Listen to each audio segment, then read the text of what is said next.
Hi, Rex Welch here at RW Mods. Today we're going to look at something different, maybe for the basher crowd, monster truck crowd. We got a Hobao Hyper 30 engine here to look at. It's the H3032T. They make a 28. They had one that's called the Mac 28 and stuff. So I did order this, just paid full price off the Hobao USA site. I did try and contact them about getting some, maybe a dealer price on it or something, and I just never heard back. So I ordered it and it came. I didn't have any problems ordering it. I paid $175 for this. I don't remember how much the shipping was, if there was shipping. So it was, I didn't get any like tracking or anything through PayPal sent. I was hoping that I got it. I got it. I think it came from California or something. It came within a week and a half. So it wasn't bad.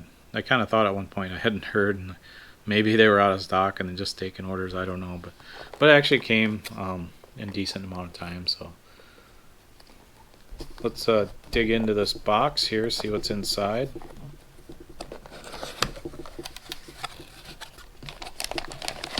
The engine, of course. We'll look at this a little bit. You're kind of wondering what the heck that is. So a T5 Platinum turbo plug. So this is a turbo plug engine, I will call it.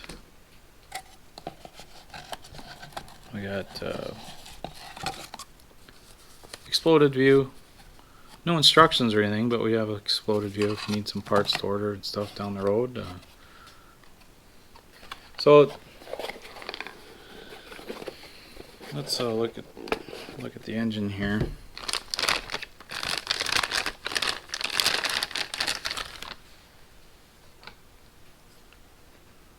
First off, I think it's a decent looking engine. The head seems pretty tall, which monster trucks sometimes kind of shield it and different things, so nothing wrong with a tall head there. Some accent machining, good engraving and stuff. The lines on the block look clean. The casting looks decent. I'm not sure who makes this, really. I don't really know much about it. I know Hobao's been around quite a while and stuff. The block seems to look familiar. It doesn't look, I don't think it looks really SH made or anything. Maybe it's Force, probably if I was to guess, Force built. Carburetor is a 3 needle. We'll dig into that a little bit. It does say this has this COPS crank off pull starter. Now, to me that might insinuate that you're not driving a one-way bearing all the time. So I don't. We'll dig into that when I have it apart. This is kind of interesting, where it for pull starting you have this. I suppose you could pull on this too. It has this handle, take with you and pull. Gives you a nice little, so your fingers don't get quite as sore. So that's kind of interesting. Hopefully you don't lose that or whatever. The easy pull. But yeah, like I said, $175 I paid for this. We'll see if it's really worth it when we have it apart. On the outside, I mean, it looks on par with most everything in the basher category. Biggest thing is that the internals can take the power and longevity, how many gallons you get out of it and stuff, but didn't really find much information on it online. It is a 19.3 bore and 16.99 stroke. I modified something similar, the 28, the Mac 28 I believe it's called, and I think on that one, if I remember correctly, the the bore and stroke did not add up to a 28. It was more like a 26, which was interesting. It was advertised at 28. It wasn't new when I got it. Maybe someone swapped ahead or something. I don't know. But Hobao's been around for a long time. I think the local guy used to run their cars, like the Hyper 9, etc. and stuff. So this one did, the bore and stroke did add up to a 30.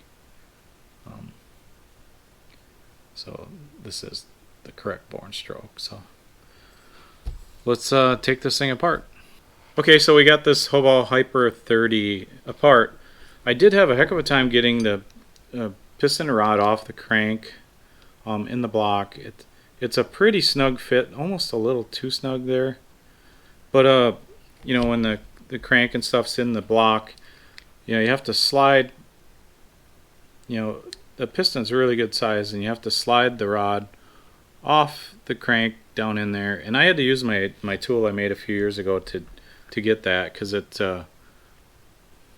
really was hard. It might be hard, even one of the only ones that I've ever had trouble getting back together. Usually on new engines, that's the only time you run into that. Once it's worn in, the crank and the rod will wear a little bit, and it won't be a problem to take it apart down the road. But so let's look at the block here. Pretty nice casting. There's a pretty I guess clean casting.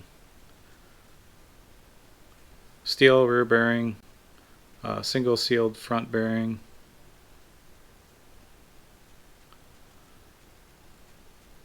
I guess looking at the block, I guess I'm not really sure if these guys make their own stuff, if they have someone make them for them. It doesn't look like, maybe it looks like Force, maybe? I don't, I'm not good with that. It does say made in Taiwan. I'll look at the crank here. Pretty standard crank. Doesn't look to be coated in any way. Got the cuts here. All in all, crank looks decent. The sleeve, 3-port sleeve. Pretty good wide exhaust port. Some cuts on the sleeve, not bad. Looks to be decent quality. The piston actually looks pretty good. It's not totally machined down in there like some high-end race engines, but the rod actually looks decent for one thing I kind of worry about with these I've said it on almost all the big block engines, or 28 and up engines.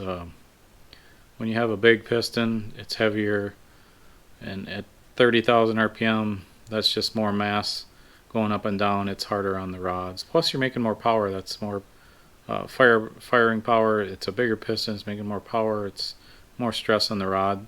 This one looks to be pretty decent, as far as long as it's a pretty good material. The head, it's got some beef to it. The fins look thick. It actually is like a low CG head. Some decent machining on it. Not bad. This is not a bad looking head, really. The carburetor. It's a long low speed needle. I don't know if I've really seen this carburetor. A lot of times between manufacturers, you kind of see some engines that look similar, made by the same company. This one I haven't really, I think on all the reviews I've done, I haven't seen one that looked similar to this. Like I said, let's get it turned here. Long low speed needle. Never pulls out there. That when you kind of look, usually the high speed needle is kind of tipped out a little bit. This one's kind of straight down. Hard to say on the carburetor without using it. It doesn't feel too bad. Plastic construction with maybe the aluminum slide. It does have a mid needle. And this is the roto start. Not roto. This is for the pull start.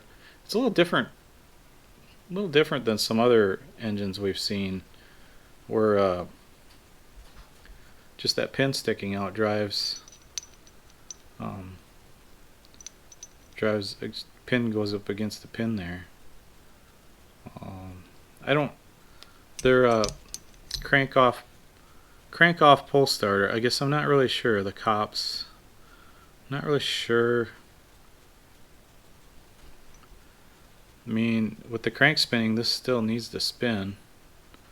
So I think they're kind of leading you to believe that it's not spinning. The one way. Oh wait.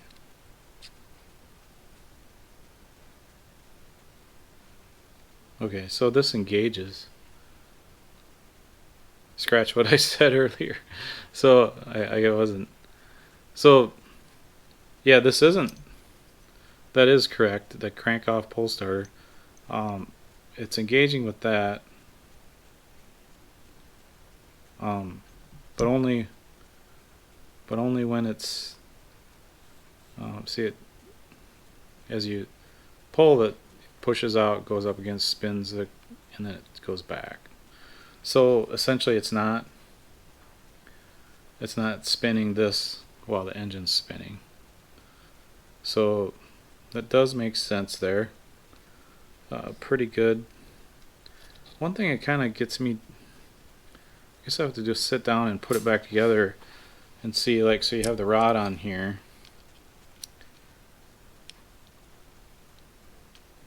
You have the rod on here, and normally the back plate's right up against the, on a non-pull start, non-roto start, the back plate's right up against here, and it kind of holds that rod on there. It can't come off because the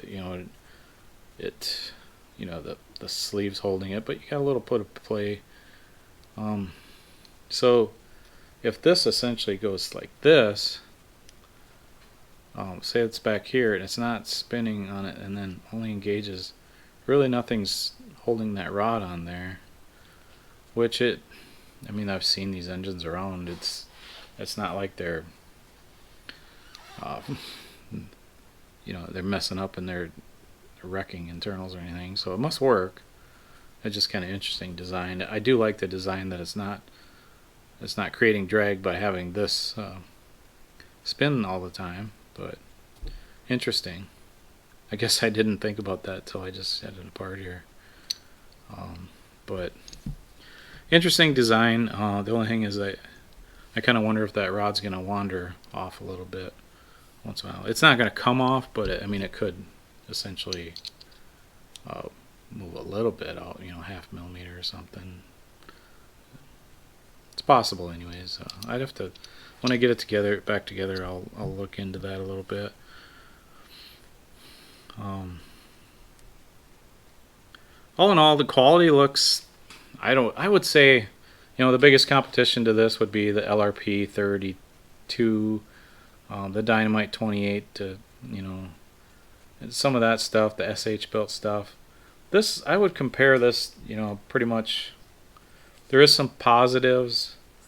We got, I guess we didn't look at the head button.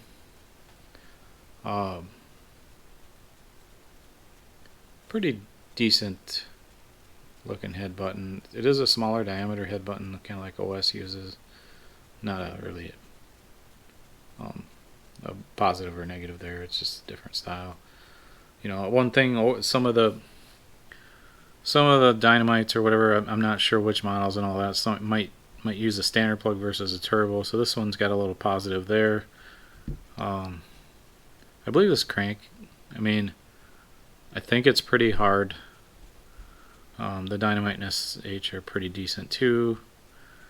I would compare it, in the $175 price range, I would compare it to the LRP. You'd have to run one for 5 gallons and run the other one to 5 gallons to tell them which one has a little more wear under similar conditions. So I would say, if you want something a little different than what other people have, this might be a good option. So let's look at the numbers on this thing, which aren't too bad. We got this Hobao Hyper 30, It's a 19.3 bore, 16.99 stroke. So the blowdown is 43, not too bad. Induction open 148, induction closed 65 for a total of 213. Now that's for a RTR type engine, a pole starter. Those numbers are actually really good. The induction closing is actually a little on the higher end. If I was to modify it, to go a little bit more induction open, but blowdown is right in there for a good torque engine. This thing should make good power if that carb tunes pretty well. This thing should make some really good power. I'm interested to see how she runs. I'm going to modify this one up when I get a little time and sell it. Like I said, they're a little bit, I don't know, dealing with them. I tried emailing them, the Hobao USA, and there really wasn't any communication there. I tried, maybe a dealer account and stuff, and I never heard back. When I ordered this, I kind of ended up, I hoped that they sent it because I didn't get any tracking or anything uploaded to PayPal or anything, but it came like a week and a half. It's a decent price for a 30 something, a big block. Sleeve looks decent. I don't know. I guess I don't really have anything bad to say about it. My biggest thing is this carb. How does it tune and stuff? Because I haven't ran a tune.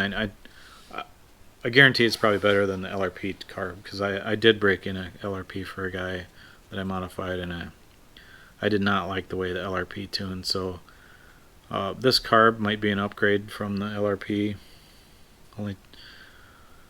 Only time will tell if after you run it and stuff. But all in all, I don't know.